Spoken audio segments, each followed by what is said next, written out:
ఆయన వైఖరి చూస్తుంటే నాకైతే ఒకటే అనిపించింది, చిట్టినాయుడు గారికి చిప్పు దొబ్బింది అనిపించింది. ఎందుకంటే ఆయన మాటలు, ఆయన వైఖరి నిన్న అసలు ఏం మాట్లాడుతున్నారో కూడా తెలియనంత ఒక ఏదో పిచ్చి రిపోర్ట్ రిలీజ్ చేసినాడు నిన్న. ఇవన్నీ బీఆర్ఎస్ హయాంలో విడుదల చేసిన అదానికి ఇచ్చిన ప్రాజెక్టులు అంటాడు. అరే ఎంత మూర్ఖత్వం అంటే దీనికి నాకు ఏం చెప్పాలో కూడా అర్థం కావట్లేదు. ఎంత మూర్ఖత్వం అంటే ఇందులో నేషనల్ హైవే ప్రాజెక్టులు, జాతీయ రహదారుల ప్రాజెక్టులు బీఆర్ఎస్ ప్రభుత్వం ఇచ్చిందంటాడు. ఈయన మొన్నటిదాకా ఎంపీగా పనిచేసిండు. జాతీయ రహదారుల ప్రాజెక్టులు రాష్ట్ర ప్రభుత్వం ఇస్తుందండి ఎక్కడన్నా? మరి గడ్కరీ గారు ఇక్కడ పనిచేస్తుండా, అక్కడ పనిచేస్తుండా? ఈయన మొన్నటిదాకా అక్కడున్నాడా, ఇక్కడున్నాడా? అసలు ఈరోజు ఎక్కడున్నాడు? మాకే అర్థం కావట్లేదు.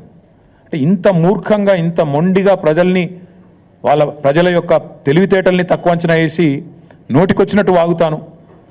మంత్రిత్వ శాఖ జాతీయ ఉపరితల రవాణా అంటే నేషనల్ సర్ఫేస్ ట్రాన్స్పోర్ట్, గడ్కరీ గారు మంత్రి.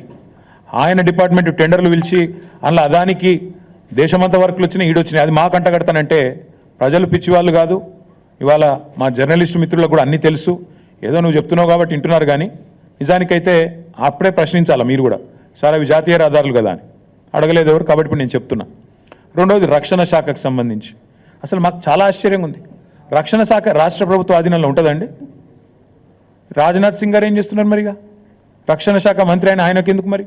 అంటే ఎంత మూర్ఖత్వం అంటే మాట్లాడితే కనీసం కొద్దిగా సోయి లేదు, ఏమి లేదు. ఇంకోటి 750 kV ట్రాన్స్మిషన్ లైన్ ప్రాజెక్టు, ఇది కూడా మాది కాదు, సెంట్రల్ గ్రిడ్ ఇది.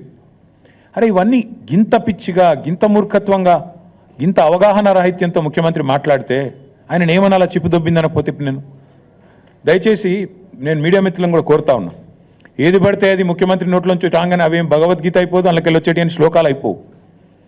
ఆయన మాట్లాడే దానిలో కూడా సరుకుందా, సబ్జెక్ట్ ఉందా, లేదా అంతా బబరాజమానం భజగోవిందమా అడగాలి కదా. మనం కూడా అక్కడ కూర్చున్న వాళ్ళం ఎదురుగా జర్నలిస్టులుగా డెఫినెట్గా ఆయన నిలదీయాలి. అది కేంద్ర ప్రభుత్వ ప్రాజెక్టు కదా సార్, నువ్వు ఎందుకు పిచ్చి పిచ్చిగా మాట్లాడుతున్నావు అని ఒక్కరన్నా అడగాలి కదా.